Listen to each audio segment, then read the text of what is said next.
Hey y'all, Steve-O Creep checking in. Welcome to Kryptik Convo, episode 2. And I'm here with Kryptik Chaos. We just finished recording a song feature that she's doing for me. Did a couple beats for her.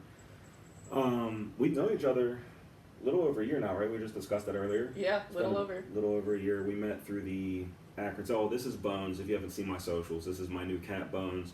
Everyone who knows me knows I shouldn't even have a cat. It's a long story, but he is indeed my cat. So, so we met in the Akron area music scene, correct? Like the underground music scene out here. Yeah. And I think what kind of drew me to like say hello to you, like everyone that meets me, especially in the music scene, like artist wise, has a similar story. It's like he just kind of walked up and said, "Hey man, I like what you do. Like this is really cool." Like I'm very like autistic about it. Like, hey, that was really good. I mean, like I just walk up and it doesn't help. I look like this, so it's like 6 foot. What are you like 5'1", 5'2"? I'm 5'4". Right. So I like walked up on you. I was like, "Hey, like, I really like your sound. That's cool." One of the things that stuck out to me about you initially is your lyricism is really. I mean, I don't want to say advanced for women, but like you stand the fuck out is what I mean. Like in it, you know what I mean. Your lyricism is very particular and well done. Like we just did a song about the song coming out on Creeping on the Come Down will be called "Trauma Doesn't Make You Right," and it is a very basically Kryptik understood the assignment. I said I just need you to pull from the most toxic part of your past that you can and basically argue that you're right in that mindset, and understood the assignment very well. You did an amazing job on it. I think it's going to spark a lot of conversations that need to happen with some relationships, some couples that need to have the hard talk. I'm talking to you. Hashtag ring cam. But you know, yeah, so tell me a little bit about yourself. Where were you born? Where did you grow up? So I was born in Springfield, Illinois. I have lived so many different places. Wouldn't even necessarily say that I'm from Springfield. Like I was born there. I lived there for like 3 years of my life, and then I started moving around. I make music. I'm not really the best about like talking about myself per se. Like I'm a watcher, if that makes sense. Right. Like, so I don't ever, like, stop to think, like, is this what I like about myself? Yeah. That's the nice thing about, like, this whole Creepy Convo format is to just talk to people. Just, like, in general. Like, there's really no aim to the, you know, me and 85, we had a lot to talk about. It's my best friend, my brother, you know, there would be no Steve-O Creep without 85.6. So, you know, we had a ton to talk about, but it's just, you know, heavily music focused. What do you do job-wise in your off time? Just like a little bit of everything, jack of all trades?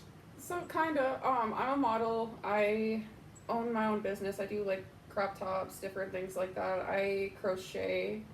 I was working for, like, a door-to-door sales position for Verizon through a third-party company, and it didn't really give me enough time to fully put myself into what I wanted to do and my message and like what I stand for.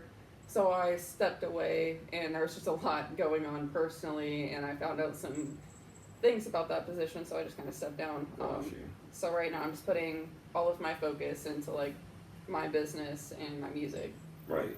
No, it's important. The time management with this shit is, there's no illusion that independent artists, yeah, you're working 9 to 5, you're doing odd jobs, you're doing side jobs, that just to make it to that one show or that one opener slot or that festival. You know, it's very much you're dedicating time to make more time for you. It's really like 3 jobs. Like, if you don't treat it like a second job, you know, people kind of just do it for fun or whatever. That's cool, but like if you want to longevity, I guess is what I'm after. Yeah. But oh, you do tattoos. I do. Yeah, she has hella tattoos. We were talking on FaceTime. Like that's something I appreciate about you, is that it took very little time to understand that we would get along, to the point where like we had a good like hour-long conversation, and then the next day you were like, I need to talk to somebody I trust, and of course I was like, I'm flattered. You know what I mean? It's like, yeah, good, you know, to be able to, I value connection a lot. You know what I mean? And it happens I think I value it more because I'm in my 30s. I'm 32, and aside from a couple of specific lifelong friends, I don't really make new close people like that. So when I do, it's very it's like an event. Like shout out Smokey the Bear. We had a very we clicked immediately, and it's my Smokey's dog, dope, bro. yeah. I love that guy. I mean, we talk all the time. It's cool when you can. Like today is a great example. I can't remember what time you got here. You've been here like 6-7 hours now. You've been here for a work shift. You know what I Yeah. mean? And it's hasn't fit. It's not. I like when I can be around people and my social battery doesn't change. You're not pulling from me. It's not an effort to be around you. It's cool to talk to you. I value your opinions and thoughts on things. You're nice to my wife, and you two have just all the girl time. It's Shut great. up. Yeah, it's just a good vibe. It's a little. Call it fanboying, I guess, but you're you have a very good vibe too, and I appreciate your energy. Thank you. I appreciate that. So, how many albums do you have out currently?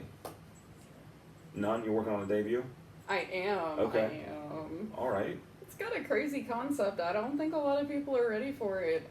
Definitely stepping out of my comfort zone for it. I told a lot of people that I had this envision of, because of some of the issues that I had in my past, about, is it PC? Or just Oh, whatever. Yeah, whatever you want to. You're good. okay. I just wanted to make sure, because I know a lot of platforms will flag mention of suicide Oh, or and anything like YouTube hasn't paid me ever.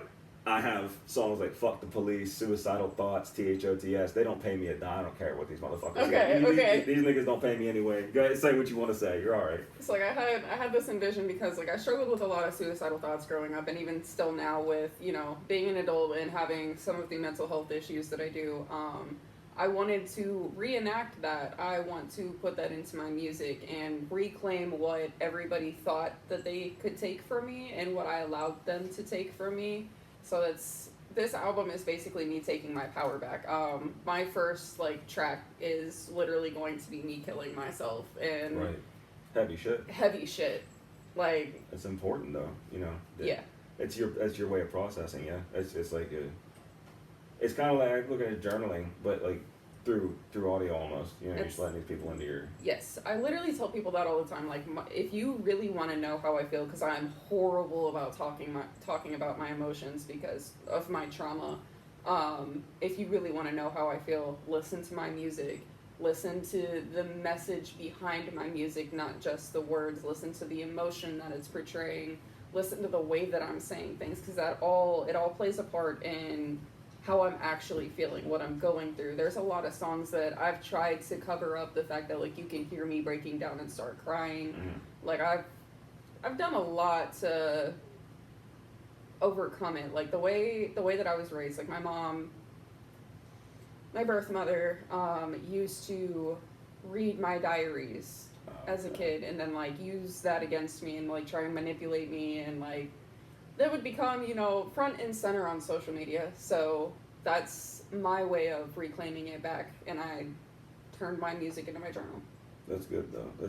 It's good to find a way to own it first and make it work for you in a way that benefits you in the end. You're not. It doesn't own you. It lives in you. But because that's shit you can't.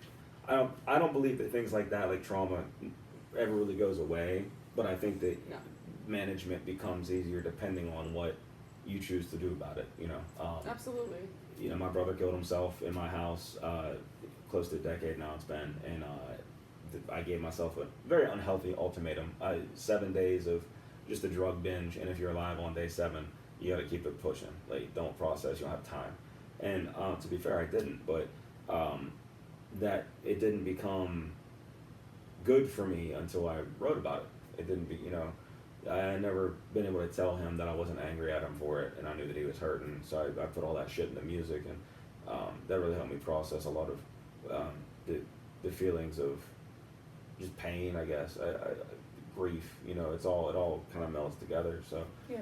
that in itself, I think, is important that you know how to do, and I think it helps other people who fans or other artists listen and tune in and find out how to do shit like that. You know what I mean? It's Absolutely. just it's important to be tuned into. Do you have any Who are some of your favorite people that you've collaborated with over the years in music? So one of my favorite artists that I've ever worked with, his name is D.A. Donny Boy. He is an amazing fucking artist. He helped me, like, I wouldn't necessarily say like frame my sound, but he helped give me that confidence to like keep talking my shit, especially when everybody was like, you know, talking mad shit about me. Mm-hmm. He had my back during a lot of it, and he's actually the person that I have on the song Fuck Kryptik Chaos. He's one of my favorite people that I've worked with. You are also one of my favorite people that I've worked with. The vibes have been immaculate, and that's, especially in the scene, like, something that's very rare to find. Hard to come by, yeah. And, you know, it's weird. I know in the scene that there have been people who had issues with you and myself, and it never holds up. It never, you know, because, like, I've had people... one of my wife's exes. It's like, just wait, you're gonna see the real her. And I was like, it's been fucking 2 years. I don't know what you're talking about. You know what I mean? Like, I think people have a problem handling you as a person or controlling you, or like they just don't. There's a reason they don't fuck with you. And then talking to you face that. I'm Poland. You know, it is what it is. But fucking, or Switzerland, whoever the fuck doesn't like the fight, that's who I am. Also, you won't respond to my tags, Yuchi brand Kratom seltzers, but I'll sponsor. You sponsor me, I live by this shit. Hook a nigga up. Please. Do it. Anyway. Well, I mean, if we're name dropping, I don't fuck with, everyone knows me and Casey Zans have a fucking blood feud. It's one-sided. The fat fuck won't come outside, but anyway. Overdose over you, baby boy. Anywho, so, beyond all that shit with it, that's the crazy part is, at least in my experience, I am able to keep it pushing, keep it professional, keep it business, lock it, still talk shit on who I want to, who deserves it, but I've never been the guy who's like, oh yeah, fuck him, you'll see. It'll make sense. I met people that are like, what do you mean fuck this person? They're like, okay, and you meet them, and you have experiences with them, and it's like, okay, I see what you meant. Not over here. We've had plenty of people come through like, man, I've heard bad shit about you. What the fuck? Yeah, I know. And it's because you're trusting the wrong parties. I understand. It is what it is. Yep. It's, you know, but that's an unfortunate byproduct of just being a public figure, I guess. You know what I mean? Like, people, there's not a day that goes by that fucking someone's like, oh, Jason Voorhees, oh, fucking knock off Suicide Boys, oh, fucking Juffalo, like, I'm just making music, dog. You know, I'm talking about my experience. And what response to that? Suck my dick. It's crazy big. You know, I've seen it. It was in passing. And if you don't believe me, as I think it was Cardi said, I have a pink dildo in my dresser. And bitches got fucking loadout kits. Loadout kits of dildos and shit.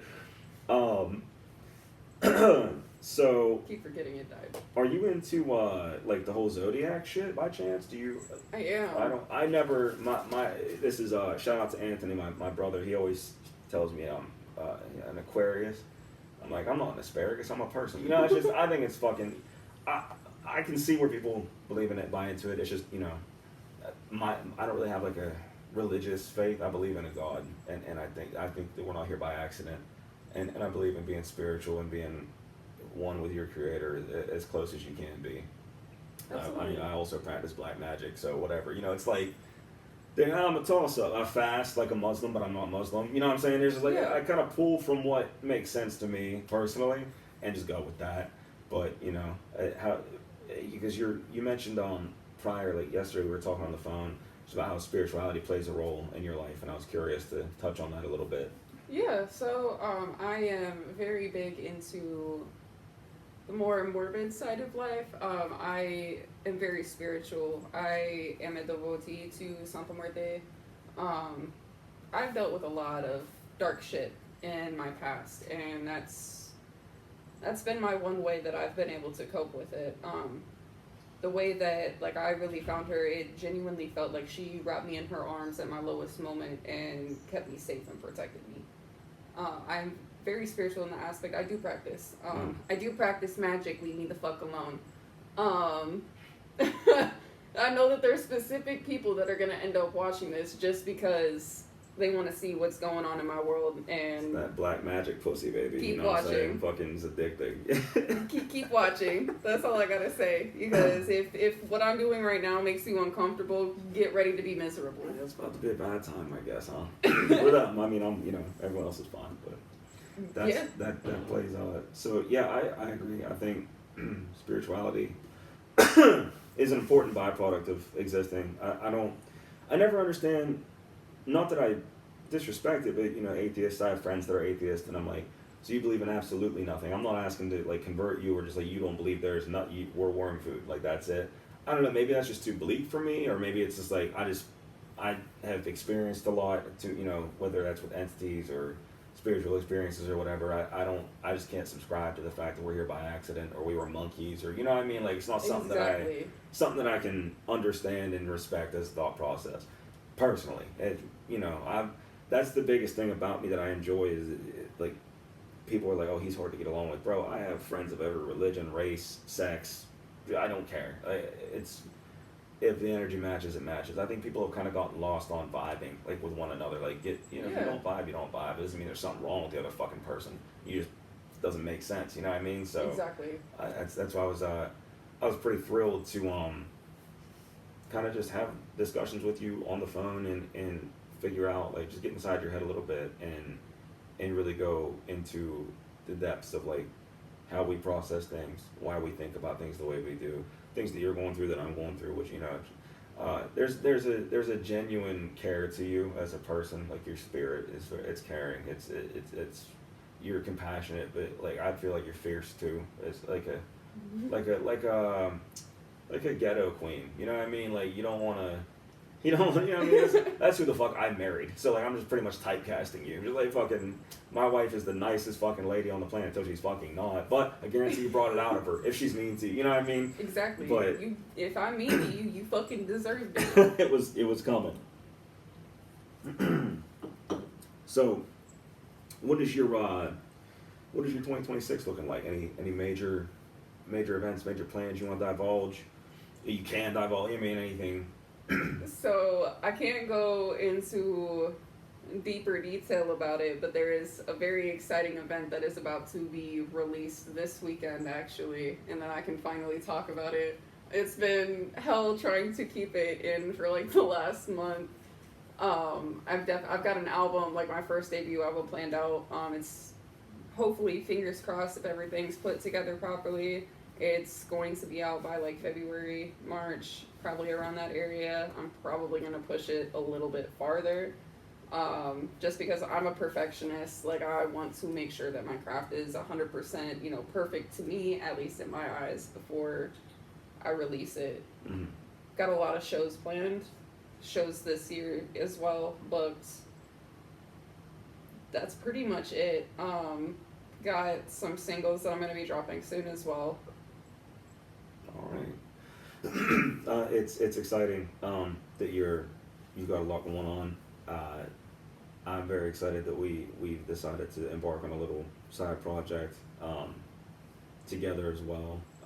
I'll be working on the beats for that shortly, and just really want to bring that. Especially doing the song with you is like night and day, and I technically didn't write it with you, but my verse was done. Yeah. But you went off what I was saying. I mean, it was just perfect. I don't want to I'm not trying to gush or overhype you. It was just really fucking good. It was just a really good job. Thank you. It was something that whoever's going through that toxic time is going to listen to that song, whether it's a man or a woman, and they're going to feel right. And that's the fucked up part. You know what I mean? Because we both came from a standpoint of as wrong as you can be, as upset as you can be, as toxic as you can be. Yep. Put it into a song, and that was wonderful. I think I'm very excited to hear. That's my favorite thing to do when I'm out with someone, and I connect with an artist. My first thought is I would love to do 5 songs with you, just a 5-song EP.